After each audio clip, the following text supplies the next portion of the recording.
ये टेलीविजन के ऊपर रहमानी, सलमानी, शैतानी, छोटे भाई का पजामा, बड़े भाई का कुर्ता पहन के अजीब अजीब वेशभूषा में लोग आते हैं, क्या क्या बकवास करते हैं। एक कहता है बाबर ने भारत को सभ्यता दी है, दूसरा कहता है कि औरंगजेब रब्बुल आलमीन था। वो औरंगजेब को महिमा मंडित करते हैं भाई। माफ कीजिएगा, उनको औरंगजेब को महिमा मंडित करने का कोई इरादा नहीं है। वो हर उस शख्स को, वो हर उस मुल्क को महिमा मंडित करते हैं जो भारत और भारत की मेजॉरिटी के साथ खड़ा होता है। हर उस आदमी को महिमा मंडित करते हैं जिसने आपके ऊपर अत्याचार किए हैं। उनका औरंगजेब से कोई संबंध नहीं है। सिर्फ इसलिए कि औरंगजेब ने जो किया, बाबर ने जो किया, शाहजहां ने जो किया, आपको जलील करने के लिए आप लगातार उस कुंठा में रहें, उस इंफर्टी कॉम्प्लेक्स में रहें, उस एहसास कमतरी में रहें। इसलिए हर वो चीज के साथ वो वर्ग खड़ा हुआ है जिसमें आपको छोटा बौना दिखाया जा सके। हम आतंकवाद से लड़ाई कतई नहीं लड़ सकते। हम बहुत गलतफहमी में हैं। सेना का काम है, सेना करेगी, आज करेगी, कल करेगी, परसों करेगी, करती रहेगी, ये सिलसिला चलता रहेगा भाई। लेकिन मुझे ये बताएं कि जब ये 40 फौजियों की डेथ हुई तो हमको बड़ा आक्रोश हुआ। अब ये बात कोई और बोलेगा नहीं आपसे, लेकिन आप जरा एवरेज लगाइए कि 1971 की वॉर में 1200 सैनिक मरे थे कुल मिलाकर के, और ये जो अभी आखिरी आपकी हुई है सियाचिन वाली, इसमें कोई 650 मरे थे। लेकिन जरा सा गूगल पे जाइए और पिछले 2 साल का डाटा निकाल लीजिए, 2 साल का, सिर्फ जम्मू कश्मीर का, छोड़ दीजिए नॉर्थ ईस्ट में क्या हो रहा है, आसाम में क्या हो रहा है, यूपी में क्या हो रहा है, बंगाल में क्या हो रहा है, उसको छोड़ दीजिए। हर 3 या 4 दिन में 2 फौजी मर रहे हैं, आपके इंटरनल आतंकवाद से मर रहे हैं। जरा उनकी गिनती निकाल लीजिए, क्योंकि वो 2 और 1-1 मर रहे हैं तो उनका कोई खाता नहीं होगा भाई, उनके लिए सामूहिक चेतना नहीं होगी। ये वो जानते हैं। 1971 वॉर के बाद पाकिस्तान को यह पता चल गया था कि वो सीधे तौर पे भारत से नहीं लड़ता, ना लड़ सकता है, तो उन्होंने एक डॉक्ट्रिन को ईजाद किया जो भारत के कुछ समझदार लोग जानते हैं लेकिन भारत के समाज को नहीं पता है। 1971 के बाद वो एक डॉक्ट्रिन तैयार हुई और उस डॉक्ट्रिन का काम था bleed India with 1000 cuts. Bharat को 1000 जख्म दो जो लगातार रिश्ते रहे। तो ये आपके देश में रेडीमेड उनको लोग मिल जाते हैं, स्लीपर सेल मिल जाते हैं, कहीं कश्मीर के नाम से, कहीं जेएनयू के नाम से, कहीं जादवपुर के नाम से। ये तमाम वो लोग हैं जो किसी खास एजेंडे के तहत काम कर रहे हैं और भारत अपने ही घर में लड़ रहा है। लिहाजा ये लड़ाई पाकिस्तान को माइनस भी कर दे थोड़ी देर में तो आपके यहां बड़ी भयावह है। इसलिए ऐसा नहीं होता कि यकायक एक शख्स एक यूनिवर्सिटी का वाइस चांसलर रहता है, माइनॉरिटी कमीशन का चेयरमैन रहता है, ईरान में राजदूत रहता है, भारत का उपराष्ट्रपति बनता है, 2-2 बार बनता है और उतरते ही उसको डर लगने लगता है कि मुसलमान भारत में, डर लगता है उनको। अब उस हामिद अंसारी से ये पूछो भाई कि अगर तुम्हें ये पता चल गया सारा मलाई खाने के बाद कि अब इस मुल्क में डर लगता है तो बर्मा के बॉर्डर पे जाओ, वहां से जो रोहिंग्या मुसलमान आ रहे हैं उनको वहीं रोको भाई को, मत जाओ इस मुल्क में। मुझे डर लग रहा है, तुम्हें भी डर लगने लगेगा, मत जाओ इस मुल्क में। वो मक्कार वहां नहीं जाता है। इसलिए आपके शहर के कुछ लोग, उनको 2015 में एक साहब को डर लगा कि डर लग रहा है, वो अपनी बीवी से बेडरूम में कह रहे थे कि हम सुबह निकल चलते हैं, हमें डर लग रहा है, लेकिन अभी तक गए नहीं, वो चले जाते, हमने रोका नहीं था। फिर शिकायत 2018 में एक साहब को डर लगने लगा, वो मेरी यूनिवर्सिटी से पढ़ के आए थे, मेरे सीनियर हैं, उनको भी डर लगने लगा। मुझे ऐसा लगता है कि हर जो कंपोनेंट है उस समाज का, वो जुडिशरी में हो, वो सत्ता में हो, वो विपक्ष में हो, वो कश्मीर में हो, वो आसाम में हो, वो फिल्म इंडस्ट्री में हो, वो क्रिकेट में हो, वो हॉकी में हो, एक कोऑर्डिनेटेड अटेम्प्ट है, एक दूसरे के तार हैं ये, कि जो जिस हैसियत में है उस हैसियत में इस मुल्क को अपने पंजों पे खड़ा रखो। इस मुल्क की जो पहचान है उस तरफ लोग न बढ़ें। जैसे ही बढ़ते हैं आप, क्या वजह हो गई भाई कि अभी यकायक डर लगने लगा? मैंने इतनी घटना गिताई इस देश के अंदर, कभी डर नहीं लगा। 350, 400, 500 लोग आपके मुंबई बम धमाकों में मरे, किसी ने कहा था कि डर लग रहा है? किसी को डर क्यों नहीं लगा भाई? लेकिन अब डर शायद इसलिए लग रहा है कि हम जैसे लोग, जीडी बख्शी जैसे लोग, RSN, सुशील पंडित, गौरव आर्या और तमाम वो ताकतें जिनको लगता था कि 70 साल हमारे यहाँ कहा जाता है, यूपी में कहावत है कि 7 साल के बाद जो कूड़ा डालने की जगह होती है ना, कहते हैं 7 साल बाद तो उसके भी दिन बदल जाते हैं और कूड़े के ढेर की जगह कोई मकान बन जाता है, कुछ अच्छी जगह बन जाती है। इस देश को 70 साल लग गए। ये कूड़े का ढेर साफ हो रहा है, ये ढेर बदल रहा है, तो लोगों को लगता है कि वीर सावरकर के बारे में उत्तर प्रदेश में चर्चा हो रही है। सुभाष चंद्र बोस क्या थे, इसकी चर्चा हो रही है। भारत का प्रधानमंत्री 21 अक्टूबर को लाल किले पे जाके झंडा फहराता है, मानता है, कहता है कि यूनाइटेड भारत का पहला प्रधानमंत्री सुभाष चंद्र बोस था। उनके नाम से म्यूजियम बनाया जाता है।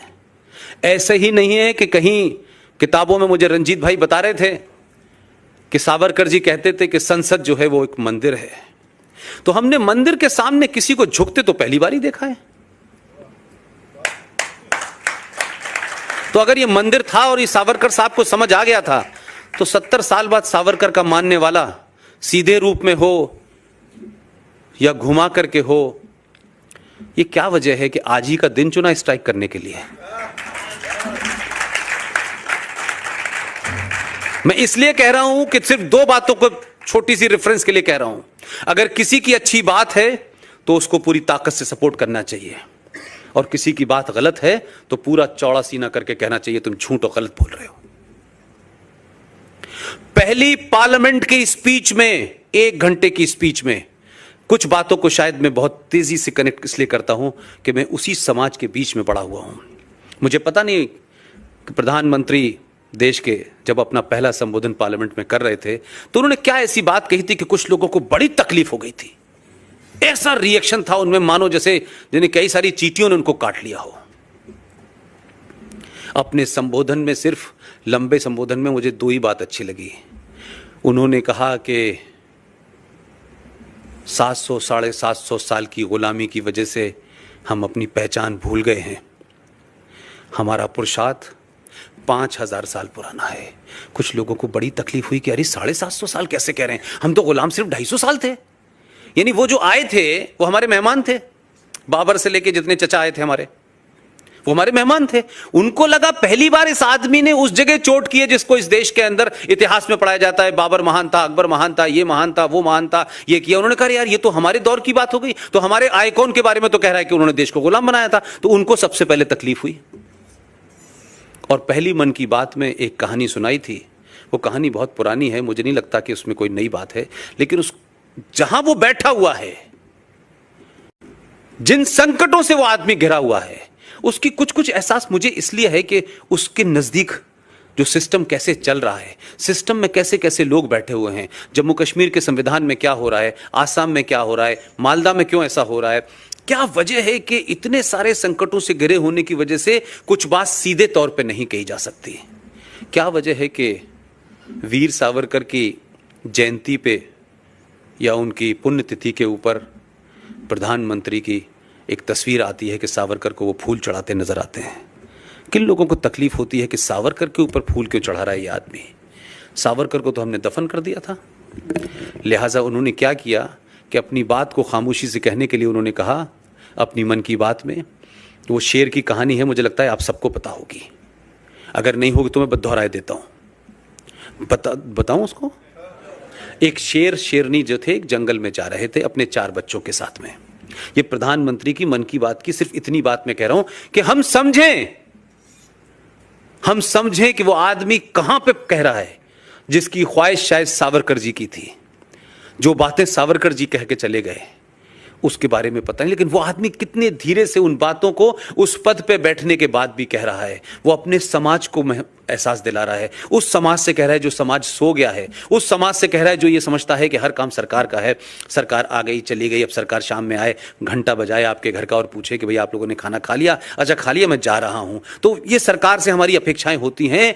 इस समाज को जगाने के लिए इतने सटिल तरीके से, इतने बिटवीन द लाइंस कहने के लिए भी आप में हिम्मत होनी चाहिए। उसने कहा कि एक जंगल में एक शेर और शेरनी अपने 4 बच्चों के साथ जा रहे थे। शेर की प्रवृत्ति शिकार करने की होती है। भेड़ियों का एक बहुत सारे भेड़िए जा रहे थे, उनका एक झुंड था। शेरनी और शेर को लगा के शिकार करना चाहिए। वो शिकार करने के लिए शेर और शेरनी दोनों दौड़े और शिकार करने के चक्कर में काफ़ी आगे चले गए। उसके 3-4 बच्चों में से 3 बच्चे तो भाग के वहाँ तक चले गए, एक बच्चा रह गया पीछे और शेर अपने आगे निकल गया और उसके साथ में 3 बच्चे थे, वो चले गए। जो बच्चा अकेला रह गया वो उन भेड़ियों के बीच में बेचारा मिल गया, क्योंकि वो पीछे दौड़ नहीं पाया और वो रहते रहते भेड़ियों के बीच में भेड़ियों जैसी भाषाएं बोलने लगा। वो समझने लगा कि मैं भी भेड़िया हूँ। लेकिन वक्त ये हुआ कि वो रहते रहते उसके अंदर उसके कैरेक्टर जो थे वो भेड़ियों जैसे उसके हो गए। और एक दिन शेर और शेरनी जब जंगल से जा रहे थे, वापस आए, तो शेरनी ने अपने बच्चे को पहचान लिया शक्ल से, देख करके ये तो मेरा बच्चा है। उसके पास गई, उससे कहा कि तू शेर का बच्चा है। वो उससे लड़ने लगा, नहीं मैं शेर का बच्चा नहीं हूं, मैं भेड़िया हूं। बड़ा हिज्जत हुई। ये बिल्कुल वैसी हुज्जत है जैसे सेकुलरिज्म पे होती है। उसने बड़ा समझाया कि तुम शेर को, वो नहीं माना। उसके बाद शेरनी बड़ी परेशान थी कि कैसे मैं इसको बताऊं कि तू सेकुलर नहीं है। बड़ा समझाया उसने कि तू सेकुलर नहीं है भाई। खैर वो उसको एक जंग वहां ले गई कुएं के पास और उससे कहा कि मेरी शक्ल देख और अपनी शक्ल देख, हम दोनों एक ही से हैं। उसने देखा और जैसे उसके बच्चे के चेहरे पे ये आया कि उसको कुछ एहसास हुआ, शेरनी ने दहाड़ लगाई। तो वैसी वो शेर जोर से, बच्चा जो था वो शेर दहाड़ लगाए और उसके बाद बोला कि नहीं मैं तेरा बच्चा हूँ, मैं शेर का बच्चा हूँ। तो हिंदुओं की स्थिति उस भेड़ वाले शेर की तरह हो गई है। इसकी ताकत से मानिए कि आप 5000 साल पुरानी सभ्यता के भाजक हैं। आप किसके, आपके पूर्वज कौन थे, वो कौन लोग थे, कुछ उसका भी गर्व करिए। ऐसा ही नहीं है कि 700 साल के दौर की वजह से आप इतनी हीन भावना के शिकार हो गए हैं कि अपने पुरुषार्थ को आप भूल गए हैं, अपनी पहचान को आप भूल गए हैं। और ये मत कहिए बार बार कि हमारे डीएनए में लिखा हुआ है। हमारे डीएनए का जो भी आइटम था वो उस आदर्श समाज के लिए था, जब समाज में मूल परंपराएं थी, कुछ कानून थे, कुछ रूल थे। इसलिए हमारा बिहेवियर था कि हम हथियार नहीं उठाते थे, हम तर्क से बात करते थे। लेकिन 5000 साल पुराने हथियार से आज के आतंकवाद से नहीं लड़ सकते आप। आज आपको उसी हथियार की जरूरत है जिस हथियार आपके सामने है। लिहाजा ये मत कहिए कि हम तो सदियों से ऐसे ही थे। वो जो आपका एक शेर है, हमारे यहां बड़े सारे लोग गाते हैं उस शेर को। वो कहते हैं कि सदियों रहा जमाना, और क्या क्या कहते हैं, हस्ती मिटती नहीं हमारी। मैं अभी नागपुर के भाषण में मैंने कहा भाई कि ये जो गलत फहमी है ना कि हमारी हस्ती मिटती नहीं, सदियों रहा जमाना हमारा, मैंने कहा अफगानिस्तान में जाओ, वहां भी कभी हुआ करती थी तुम्हारी बस्ती।